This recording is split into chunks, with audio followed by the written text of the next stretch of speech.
Hello anybody and welcome back to Let's Play Donkey Kong Country 3, Dixie Kong's Double Trouble. I'm Mr. Devious, or just Deeb, and in the last episode we finished up Cotton Top Cove, and in today's episode we're starting the fourth world, Mekanos. Before I enter the world, I just want to say it looks really weird that it looks like there's a body of water inside of Mekanos that is not animated, whereas the rest of the water in the Northern Hemisphere is animated. Very strange. But now that we're in the world itself, we actually get to see the water animated, so that's nice. So Mekanos, we're going to start off with Fireball Frenzy, the first level of the world. And it's going to be our first introduction to an industrial level. And these levels, I love them. Mekanos is probably my favorite world in the game. I have a strong preference toward mechanical and industrial levels in games. Not like particularly super gray and gross environments, but like just machinery in general I find fascinating in video games. One of my favorite games of all time is actually Kirby Planet Robobot on the 3DS. That's maybe my favorite Kirby game, period, and it's just a really fun time. But here I am talking about Kirby while I'm playing Donkey Kong Country 3. As you can see, the gimmick of this level has to do with the fireballs being shot from the background from these guys. Look like giant cheese puffs. And they're not too dangerous. The main thing is that depth perception may trick you up a little bit because obviously this is a 2D game, so all you have to really go on is the size of the ball, which is appreciated nonetheless. I'm curious if that's mode 7 or if that's just different sprites to give the impression of something getting bigger. Either way, it's a really nice effect if you pay attention. You can see it being fired from behind the rope to eventually when it comes over the rope. In any case, it's a little easier to gauge when you're on the rope sections whether or not one of those fireballs is going to hit you, so you know. Also, I don't know what this thing in the background is with two furnaces on either side, but this always fascinated me, whatever it's supposed to be. Just a big turbine for energy? Sure. But as long as you take your time, it's really not too bad to dodge the fireballs. We are, however, going to do a little roll, which will put us over here, which I believe is a secret section. I would like to see down. Nope, that's fire. That's just lava. That was a leap of faith, and I did not like that. Maybe I should have known better. I'm gonna chalk that up. I'm gonna have to say that's a little bit of bad game design. But onto the challenge where we bash the baddies, we get to see an old friend from Donkey Kong Country 2, Squitter. Squitter can shoot webs, as a reminder, as you can see, pretty much kills bees, really handy. You can steer them, which I didn't know for the longest time. The other thing he can do is spit out webs as platforms that you can stand on, like so. And that's pretty much the big use of Squitter. When you get here in the level, you'll probably see this sign and see no spiders, so that's your hint, if you did not discover the secret, that there's something to do with Squitter before that point. Overall though, this isn't too hard of a level, and I am a fan of it. The industrial levels are a fun time, and they do some really fun things with it. And then it just gets to the usual usual Donkey Kong Country tactic of adjusting the AI on certain enemies, so giving them different firing rates, which I'm sure you saw a little of earlier in the level, but here it's a lot more apparent. Now, if you excuse me, now that I have Kiddy Kong, I'm going back to a place that looked as though we could throw up a Kong. So, oh my god, I feel so stupid for throwing Dixie Kong right into the hot, fiery lava. Now here the challenge of it is not getting hit. It's to get the barrel and to get over the coin without him knocking you back so that you end up taking a hit from the fireball. And for that, it's best to have Dixie Kong at your side. Now, if you excuse me, I'm going to keep going on, and this time I'm going to try to keep both of the Kongs up to the point where it's pretty clear that you need to have both of them. And I lost Dixie Kong because the fireball came from above because I was a little too rushing a little too much. I'm not actually Russian, I'm Canadian. that's the end of that thought. There's not really anything to build off of that. I mean, Rare is a British developer, which is, you know, it's very interesting how you sometimes see that built into the aspects of their games, mostly in the games where you can actually see more use of the language. Like in I Can't Believe I Did It Again. I cannot believe that this happened twice. I'm just gonna say I did that on purpose, so it's a little less embarrassing. Just a little bit less. Probably comes as no surprise that this level is easier to navigate as Dixie Kong when you can adjust your jumps with her hair twirl. That's really very useful to have. I do think, though, that this will put us close to where we need to be. Yes, it does. We're just going to roll on through there, throw Dixie Kong up here, and that'll give us a ride up to the top. Be careful, because they will move with you. That one will move with you. That's one of the biggest dangers about those enemies, is they will follow you around when you don't think that you're in their ranges anymore. And we get to play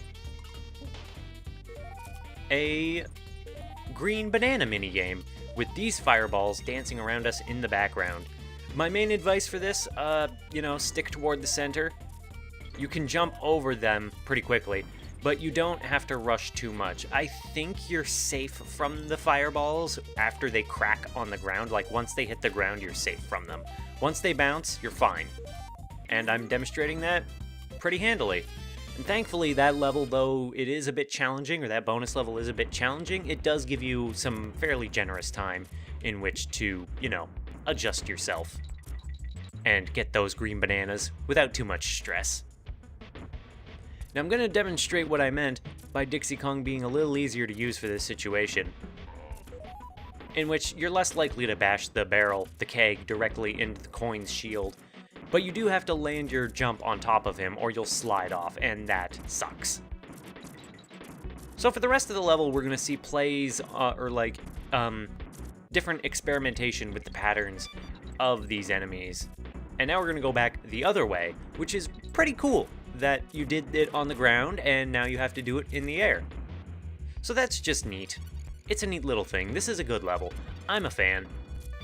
And now, we're nearly at the end. And we are at the end. Actually, we're going to give that to Dixie. We're going to get up that purple flag. Now, you're probably wondering if the green and purple Dixie and Kitty are permanent for the rest of the game. Answer is no. They change once you turn off the game. They turn back to normal once you get, They'll turn back to normal once you restart the game, and then you have to enter the code again if you want these colors, so I'll probably change them back after this world. But for the time being, we're going to Bazooka's Barracks. Barracks? Barracks. It's barracks. Morning, Kongs. Brigadier Bazooka here. All present and correct, I see. Marvelous.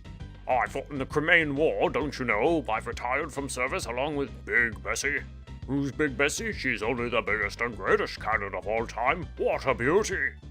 It would be splendid to fire her one more time, but she needs more ammo to really get going. So we're gonna leave Bazooka with his magnificent mustache. Kremling War, though? Kremling? That's a pretty funny reference that I don't think any kid playing this for the first time when they were like, I don't know, 10 years old would have gotten. Not in the West, anyway. I certainly didn't get it. So, enough of that. We are going on to the next level of this world, Demolition Drainpipe. This is a pipe level, and this particular one puts you on rails. You are in a big toboggan. You can kill bees, and that's about it. You just need to not slam into things, not get yourself hurt. If you hit one of the pipes from the side, you take damage, and you can go between hanging on the rail and jumping down.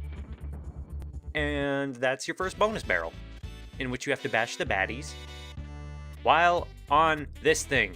This makes this very stressful because you are not allowed to miss one, and I think if you fail, you have to start the level over again if you want another chance. Yep, it is. That is the case. It's also a pretty fast-going level. Like, as far as minecart levels go, this is very quick. And I totally just jumped over the checkpoint. That's hilarious. Why would they put that beetle there? That is not nice. That is not nice at all. I am not a fan. Now keep an eye out on these little alcoves on the bottom because one of them will have a bonus barrel in it, and your hint for that is a banana that will be appearing up ahead. I don't see it yet, but there it is. It doesn't give you a ton of time to react. You really got to be quick on the draw, and these levels are, like I said, they're the minecart levels of this game. They are stressful. This one is fun, though, as long as you don't screw it up. But aside from getting a couple of stars off of the back of bees, it's not too difficult. And now we just need to make it to the end of the level, where they will then we'll deal with the Krem coin situation, because we obviously can't do it under normal circumstances. We'll throw that, and the DK coin is ours. And with that, that brings this level to a close. It's a very short level, all things said and done. I will check the time, however. Alright, we're gonna do just one more thing in this world, and it's a little thing. We're just gonna go back to Swanky's Sideshow and doing another one of these games. We're gonna play the game, and we are going to race to 25. Why did I pick race to 25? No particular reason. This is going to be like taking candy from a baby. I mean, I actually am a giant gross baby, but you know, whatever. So, since we've played this a few times before, there's not really much to say that's really changed. I mean, nothing has changed. I can see that Cranky's having a really, really hard time down there. What the heck? It is kind of funny, though, that Smog said aside to me, what is Cranky's purpose in the endurance round, where you just have to last, like, a minute without screwing up? And you can kind of say the same thing here. The clock on the left kind of is like more threatening than Cranky Kong himself, though I can't remember if you win only if you have, like, if you just need to get more points than Cranky Kong, or if you actually do need to hit 25 of these targets. Anyway. Hey, you cheeky monkey, have this as a bonus prize. Right in the eyes. That is quite rude, Cranky Kong. Hey, I think you've played this game before, haven't you? Yes, I have. We're almost at the 50 coins we need for a thing. You know, Cranky's mirror. But that'll bring an end, I think, to this episode. I think we've done pretty much everything we can. And by everything we can, I mean everything we can within the time limit that is the length of this video. So, yeah, I'm going to end it there. Keep it a little bit shorter. And, yeah. In the next episode, we're going to be moving on to more levels in Mekanos, starting with Ripsaw Rage. So if you want to see that, then I just hope to see you in the next one. Bye-bye!